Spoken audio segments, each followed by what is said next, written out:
আপনি যদি দোয়ার মধ্যে বলেন ইয়া রহমান, সবাই বলেন ইয়া রহমান, ইয়া রহিম, ইয়া হাইয়্যু, ইয়া কাইয়্যুম।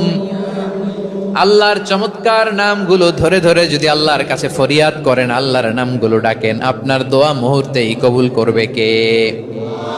বিষ্ণু ঈসা ইসলাম এভাবে আল্লাহর নামগুলো ধরে ধরে জিকির করতেন, আল্লাহর নাম জপতেন। তিনি বলতেন আসআলুকা বিকুল্লি ইসমিন হুয়া লাক, আল্লাহ তোমার যত নাম আছে সব নামের ওসিলায় তোমার কাছে ফরিয়াদ করি, সব নামের ওসিলায়। আনজালতাহু ফি কিতাবিক, যে নাম তুমি তোমার কিতাবে নাজিল করেছো। আও আল্লামতাহু আহাদাম মিন খালকিক, অথবা তোমার কোন সৃষ্টিকে তোমার নাম তুমি জানিয়েছো। আও ইস্তাসারতা বিহি ফি ইলমিল গায়বি ইনদাক, অথবা গায়েবের জ্ঞানে তুমি তোমার নিজের জন্য ওই নামগুলো সংরক্ষিত রেখে দিয়েছো। সব নামের ওসিলায় তোমার কাছে চাই। সুবহানাল্লাহ পড়েন। তার মানে আল্লাহ তোমার যে নামগুলো আমরা জানি এগুলার ওসিলায়ও চাই, যে নামগুলো আমরা জানি না সেগুলোর ওসিলায়ও চাই। আল্লাহর সব নাম আল্লাহ আমাদেরকে জানায় নাই, কিছু নাম জানিয়েছেন, কিছু নাম তিনি জানান নাই। সুবহানাল্লাহ বলেন।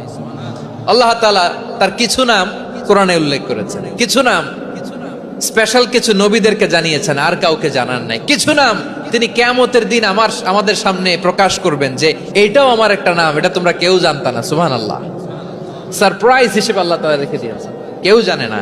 কিয়ামতের দিন আল্লাহ তাআলা সেই নামগুলো জানাবেন। আর কিছু নাম আছে সেই নামগুলো আল্লাহ কোরআনেও বলে নাই, কোন নবীরেও জানায় নাই, কিয়ামতের দিনও সারপ্রাইজ হিসেবেও জানাবে না। ওই নামগুলো স্বয়ং খোদ আল্লাহ ছাড়া কেউ জানে না।